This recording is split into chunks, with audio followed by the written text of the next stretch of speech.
Hi, and welcome back.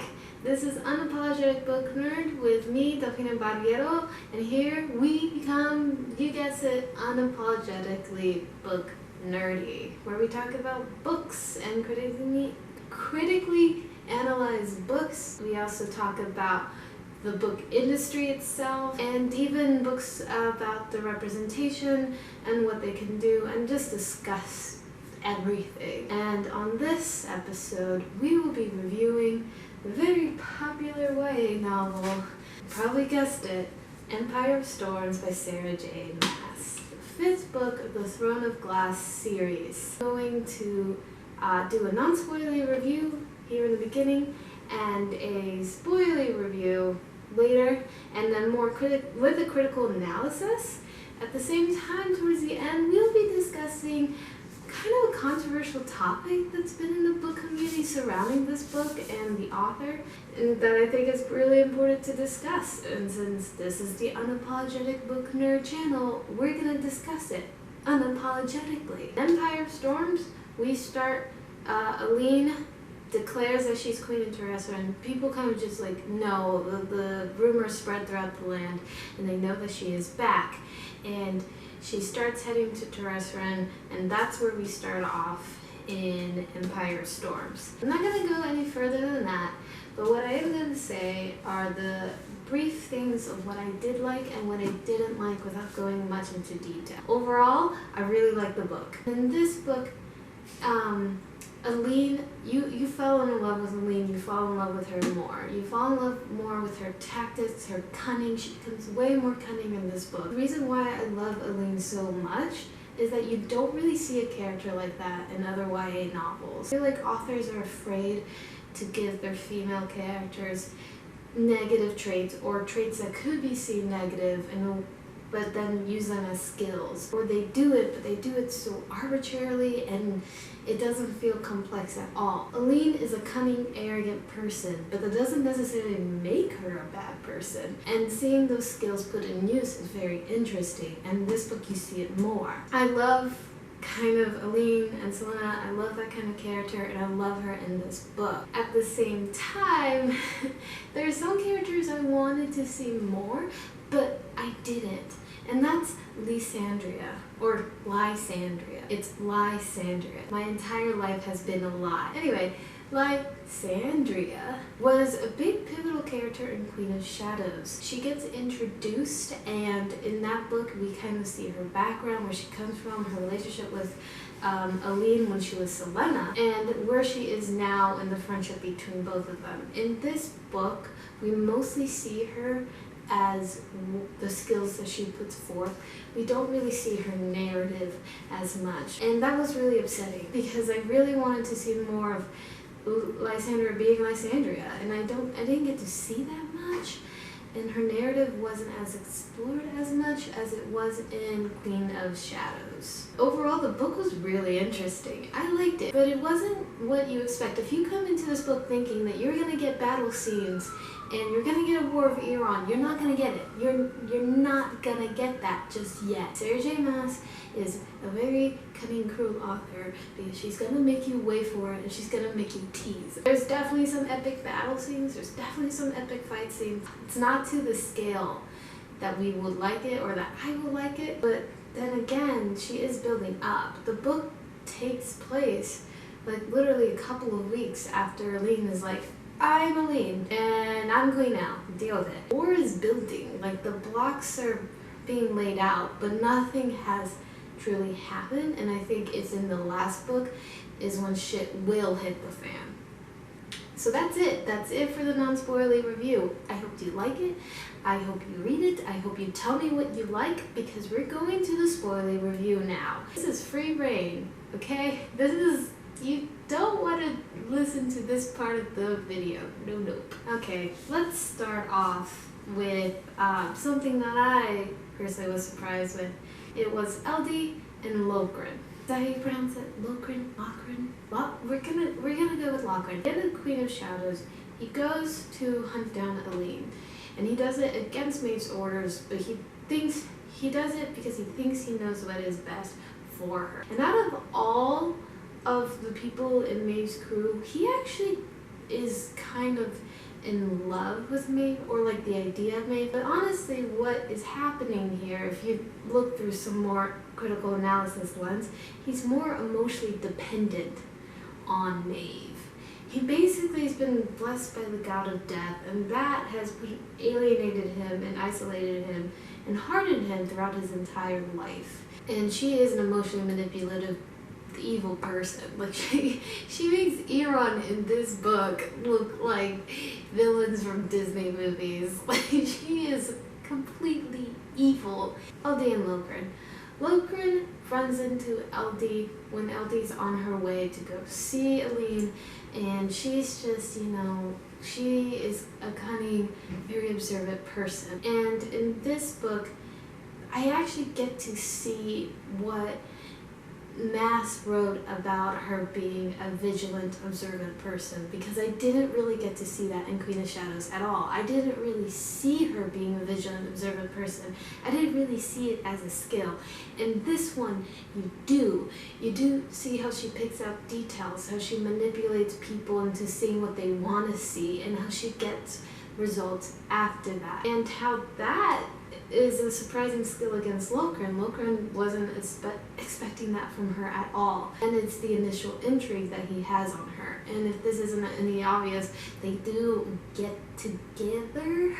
And Lokren kind of realized that the emotional dependency he had in Maeve was an honest one, while the one that he had with Aldi is a theory that they might be mates. Looks at him without seeing a monster, or just not really afraid of him, and that kind of shocks him. It is a trope that we've seen before many times in YA books and just everywhere, but I do like it how it is played out here. That kind of sets up the conflict at the end with Aline being taken from Maeve.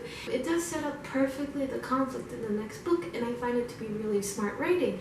But oh my god! Most importantly, what it does, it puts the main character kind of back to where she started. That, as a reader, is torturous to us because we've seen Selena grow, and now Aline is going to be treated like she was when she was Selena. That's a very difficult for all of us to see. I started with talking about LD and Lokren, and now I'm at the end, and I'm just gonna go with it. We're just gonna go off top of the head. I did like of how Sarah J. Maas handled the ending. She gave us a plan. She didn't let us be hopeless.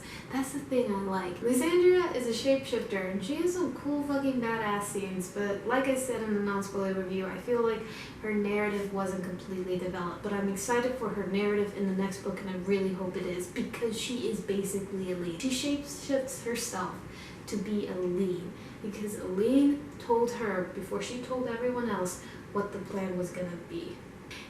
Aiden feels completely betrayed by this. He constantly feels like he's out. He almost reminds me of what Dorian was in the second book, who constantly feels left out of the planning between Selena and Kale. And Aiden kind of feels that way. He feels helpless, and he doesn't want to feel helpless because he feels bonded to work with Aline and to be his queen. He's a very loyal person, and for this to happen, it almost breaks him. And at the end, Lysandria was like, if Aline doesn't live, you and I have to have kids, so people can believe that there are heirs to Teresaran. I said, what?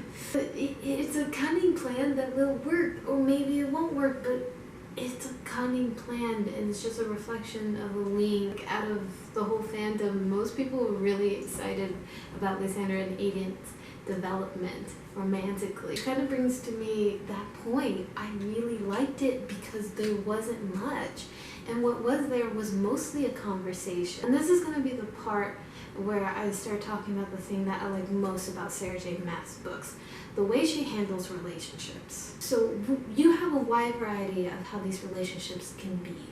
There's a very, sex positive, a lot of fucking sex, that is Rowan and Aline. And then there is Lysandria and Aiden. Lysandria, more than anything, who suffered through sexual abuse. Being forced into a brothel when she was a kid, and then being sold to probably the most violent man in the city. Love about Aiden and Lysandria, they talked about it a lot. They talked about what the relationship might mean and what sex might mean for both of them. And Aiden never touched her without her permission unless it needed to be, never made her feel uncomfortable. Although there will be times where he'll be like, he will think like, I want to kiss you, but knowing about what happened to her, he knows that will startle her, and he completely respects that, and that is something that I absolutely love of what Sarah J. Maas does. There is not a lot of LGBTQ representation. That's been a very big controversial thing, that people want more representation of queer couples in YA books. A bit of help could be that is Aiden actually is bisexual, and I just hope it wasn't just like a little thing that, was written in there, was like, and by the way, he's bi. Lysandria feels like totally with it, like, oh, I don't give a shit. She was surprised, but she was like, I don't care. The kind of opposite is Dorian and Manon. See, I really was for LD and Manon, like extremely was for that. Dorian and Manon, I'm gonna go right into what I like. And although I did, like I said, wanted Manon to be with LD, I did really like the relationship. And what I really liked about the relationship was kind of the kinkiness to it. Who would have known? Yeah, it's kinky. Another thing I like about Sarah J. Maas, she can represent a wide variety of what a healthy sex life can look like. In this, it's kind of kinky. Like, it's definitely can lead into like a BDSM area, but it is consensual. No one was abusing one another. Manon obviously never felt that kind of like openness and vulnerability with someone during sex, and Dorian kind of like giving that to her, and that kind of is what a lot of people can say BDSM is at its core. And although it hints toward BDSM, it's not technically is, but you can definitely see it. It definitely alludes to it. It is a more healthier representation than mainstream's media of that kind of kinkiness and roughness. And that's what I really liked about that. Going into representation, there are some things that have been a big talking point within the fandom. A lot of people were mad at the fact that Mysrine, which is a character that was introduced in Queen of Shadows, is not in Empire Storms, and a lot of people were kind of pissed at that, and that's mostly because Mysrine is just one of 3 POC characters in the books. 1 out of 3. There's a lot of characters in the books. All the characters are white, or they're not described to be anything other than white, and as we live in kind of the mindset of society that kind of whiteness has become the default. Think about it. If you've read a character in a book and they're described to have brown hair and brown eyes, do you think this? Or do you think this? Yeah, and it's not really your fault. It's more the fact that we kind of been conditioned to think that whiteness is the default, because it's the only representation we really see, or at least the majority of representation. And so it's really important that we have more representation. And Nassim being one of the 3 people of color in this book, not in it, and then 2 other people of color in this book being killed off, usually to motivate a white character. What does do is a conversation, which is what this book channel is about. You do not know how many times I have read that Sarah J. Maas is just writing what she knows. Yes, she is. She is just writing what she knows. And that's a kind of part of the problem. If you look at YA authors, the majority of them are white. And if you go down the Barnes & Noble aisle of YA and you just look at the book covers, it is mostly white young women on the covers.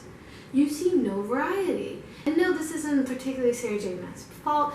She doesn't do this on purpose, but it's a conversation we do need to have, because people read, so many young women read these books of strong female characters, and if the strong female characters that you have are all white, or there's that one person of color who gets killed off to motivate the white character, that is a kind of a reflection reflection of what we gotten used to. Although this book does go more into why Nahima basically sets up her own murder for Solana to become a lean in a way that makes it more understandable.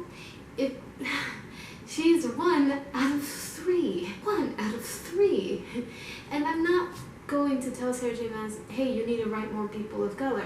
What needs to happen is a conversation. We need to talk about how people of color are being represented in YA books and how many are being represented in YA books. When most of YA authors are white, they're gonna write white characters. There's nothing that's gonna make them write POC characters, especially in a country where we really are still segregated by race, and a lot of people don't really interact with people outside of their race unless they live in a diverse community. And that is reflected in the books that we read, in the movies that we watch, in the TV shows that we see. That is a reflection of that, and as much as I love Sarah J. Maas and her writing, she is part of that reflection. I am excited to see what she can do with this. I do love her as an author. She's definitely a very feminist author. What we need to do is talk about it. So here we're going to talk about it. So this is the question I'm going to ask you. I'm going to ask you what? 1, what do you think about the book? And what did you like about it? 2, what your favorite ships are and what are your predictions for the next book? And 3, what kind of representation do you want to see more of? Do you want to see more LGBTQ representation? How would you want that to be seen? And how do you want to see POC representation in YA books? Yeah, let me know. Comment down below. Ooh. 3rd episode of Unapologetic Book Nerd is going to be about 6 of Crows by Leah Brito. I love this book. I read this over the summer, and in anticipation of Cricket Kingdom that's coming out very soon, I'm going to do a critical analysis, a character analysis of 6 of Crows. I'm going to go deep. I know that this one wasn't so deep in critical analysis, mostly because I've just read it and I didn't have time to really think about it. The 6 of Crows, I wrote notes, I basically wrote an essay. I'm going to talk about this book because oh my god, I love it so much. I love it so much. So stay tuned for that nerdy mess and have a great day. It's Delphina and this is Unapologetic Book Nerd.